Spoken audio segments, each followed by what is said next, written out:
C'était un de ces jours de pré-printemps où le ciel parisien ressemble à une palette de peinture, où le bleu clair strié de blanc fait que les nuages ressemblent à des filaments de coton étirés, laissant passer ce bleu si pur que le soleil brille à Paris.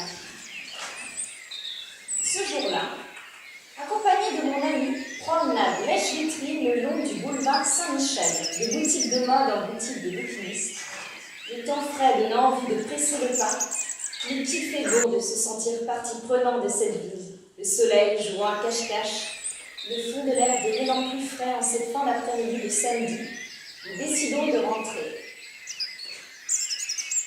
Près du jardin du Luxembourg, il me vient l'idée d'y faire un tour. Mon amie préfère entrer chez elle.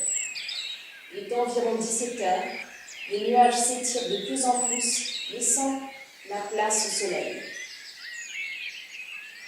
Le marchand de glace est du succès. Je me dirige vers l'entrée et prends la direction centre du jardin. Le pas me mène vers le bassin, où, comme d'habitude, petits et grands vivent leur bateau avec une perche en bois ou par manette électrique. Je passe devant un petit groupe entourant un jeune homme armé d'un bâton qui cherche à attraper quelque chose à travers une grille au sol. Rien de bien particulier qui retient le regard. Sinon le fait que ce jeune homme, en jean et tout crâne, en basket et casquette à l'envers sur le front, est agrippé par la jambe par un petit bout de chou. De moins de 2 ans, il me semble vacillant sur ses petites jambes et pleurant à chaudes larmes, en réclamant l'objet que son papa s'escrime à rattraper.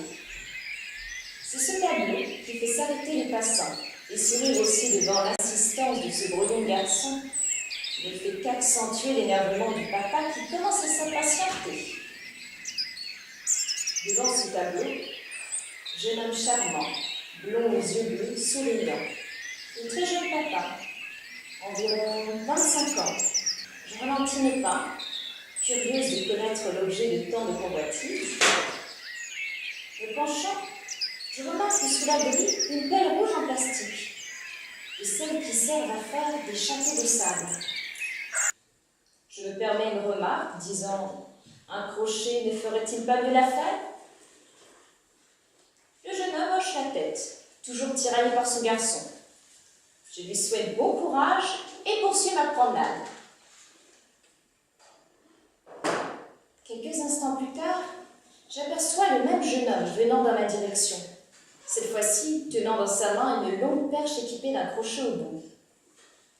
Il passe près de moi et me montrant l'objet en riant l'air triomphant, et retourne vers sa grille.